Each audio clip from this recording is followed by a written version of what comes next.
Thanks for tuning in. Today we have Terri Hall, Client Services Director here at Kantar TNS. Welcome, Terri. Thank you.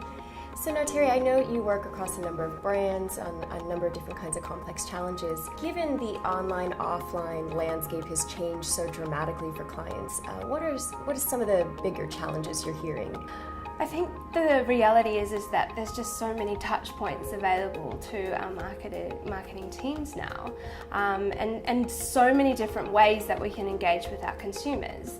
But it's a really difficult challenge to prioritise which of those opportunities to engage are the ones that really matter the most and should be built into our marketing plans.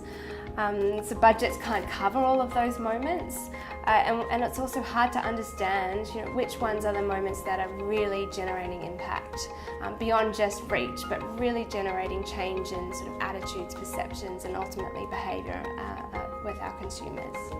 That really speaks to how consumers themselves experience brands these days and how that's different. Can you comment on that, please? I think the reality is that how one consumer experiences a brand is never the same as another consumer. The path to purchase and the opportunities to engage is increasingly unpredictable.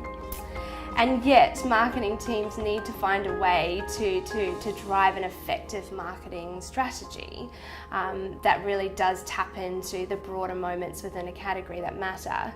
Simplifying the process and helping our clients really understand consumers and the broader category dynamics is absolutely key. I know probably one of the more common questions you're asked is, what channels should I invest in? How do you make those decisions, and where should a company and a brand decide to invest in? So one of the things we often say to our clients is that it's typically 20% of the touch points that generate 80% of the impact. So with that being said, our advice to clients is really around doing fewer things excellently. So being really ruthlessly focused on the moments that matter. And our feedback and our point of view around guiding what those moments are is to look beyond reach. So to look beyond the touch points that consumers are actually seeing, but more importantly, understand quality of experience and memory of experience. The reality is we're not in an attention economy anymore, we're in an engagement economy.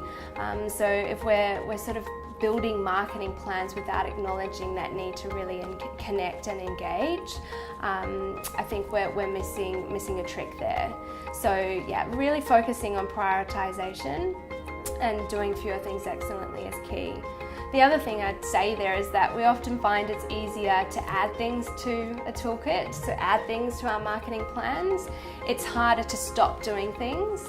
So when we work with our clients, it's around providing the evidence behind prioritization and potentially behind deprioritizing touch points that we've historically thought are really important. An obvious example is TV.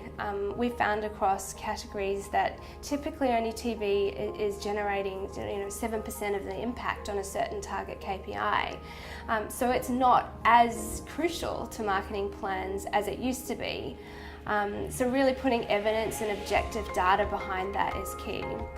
The other thing that we really encourage is a holistic view to touchpoint management. More and more our clients are asking us to join the dots between consumer and shopper marketing. So looking at your touchpoint activation plans across the full journey is absolutely key. And that creates alignment within the business and within what has been typically silos that we're working with, consumer teams versus shopper teams. So really looking at the broader journey is absolutely key. Can you give us an example of a client that you're working with now who is working on their touchpoint management and how that's going?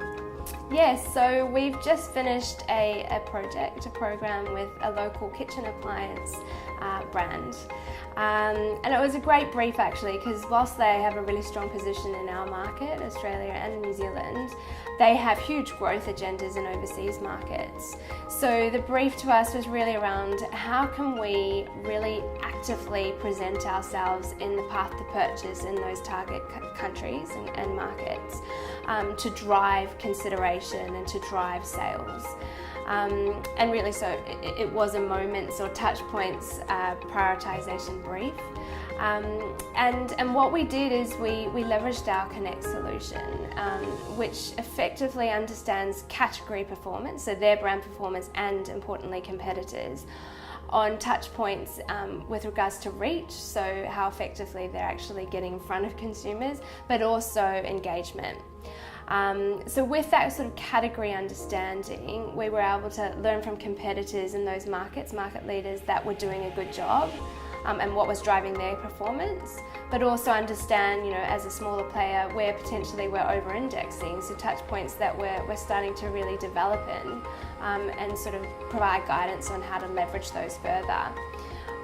The other thing that we did with them, and which is key, is not only looking at category and brand performance and dynamics on those levels, but also dive deeper to understand how does touchpoint prioritization need to change for people on different shopper missions, or for consumers within their different segmentation, so attitudinal segmentation, or potentially within some of their product subcategories. So really capturing the nuances of moments that matter through different lenses to refine and fine-tune action plans. Now, for the Australian companies listening in now, how would they know if they're doing touchpoint management right? I think the obvious answer is that they start to see really strong return on marketing investment, because ultimately that's the business objective and KPI that we're seeking to achieve here.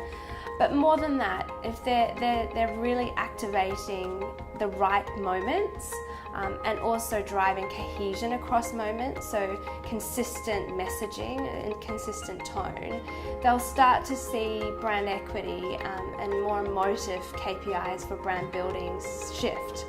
And we know that ultimately if we're doing that job, we're increasing the opportunity to drive strong market share.